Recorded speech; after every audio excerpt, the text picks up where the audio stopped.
கடல் வற்றுமாறு வேல் விடும் படலம் 13.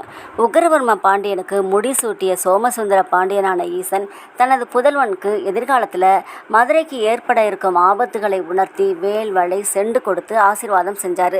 மதுராபுரிய மன்னன் உக்கிரவர்ம பாண்டியன் அறம் தழைக்கவும் தவ வேள்விகள் சிறக்கவும் உலகத்து உயிர்கள் குறைவின்றி வாழவும் மாதம் மும்மாறி மழை பெய்திடவும் சைவம் தழைத்தோங்கவும் நல்ல ஆட்சி செஞ்சுட்டு வந்தார். 96 யாகங்களையும் செய்து முடித்தார். இன்னும் 4 யாகங்களை செய்து அஸ்வமேத யாகத்தையும் செஞ்சால் இந்திரலோகத்தையும் தன் ஆட்சி கீழே கொண்டு வரலாம். அப்படி கொண்டு வந்தால் மதுராபுரி இன்னும் செழிப்பாக இருக்கும் அப்படின்னு நினச்சாரு. ஆனால் இந்த யாகங்களை எல்லாம் செய்ய விடாமல் இந்திரன் தடுத்தான். ஏன்னா இந்திர பதவி தனக்கு இல்லாமல் போகுமோ அப்படின்னு பயந்தான்.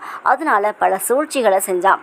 அதுக்கு வர்ணதேவனை அழைத்தான். வர்ணதேவனை பிரளய காலத்தின் போது கடல் எப்படி பொங்கி பூ உலகத்தை அழிக்குமோ அதே போல பெரும் கடலை பொங்கி எழச் செய்து இந்த மதுராபுரியை அழித்திடுவீராக அப்படின்னு ஆணையிட்டான்.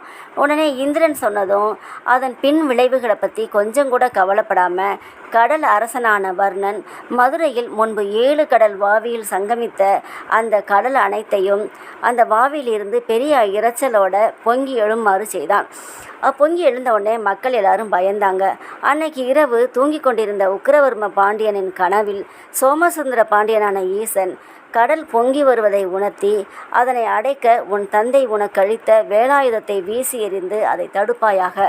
உனது நல்ல ஆட்சியின் மீது பொறாமை கொண்ட இந்திரனையும் ஆமைப்படை சுறாமின் படை பேரோசையுடன் வரும் அந்த கடல் அரசனையும் பேரலைப்படையையும் விரைந்து சென்று தடுப்பாயாக அப்படின்னு சொன்னார். கனவு கண்டு எழுந்த உக்கிரவர்ம பாண்டியன் கனவின் தன்மையை உணர்ந்து வேகமாக சென்றான். மற்ற அமைச்சர்களோட வேகமாக சென்று பேரோசையோடு பொங்கி வரும் அந்த கடலை கண்டு வியந்து போனான். அதற்கு பிறகு இறைவன் மறுபடியும் ஒரு சித்தர் ரூபத்தில் வந்து, அரசே, நொடி பொழுதும் தாமதிக்க கூடாது, விரைந்து செல்வீராக, மதுராபுரியை காப்பாற்றுவாயாக அப்படின்னு சொன்ன உடனே சித்தனின் சொல் கேட்டு வேலாயுதத்தை வீசி எறிஞ்சாரு அந்த பொங்கி வந்த கடல் மீது. உடனே கடல் வற்றி போனது.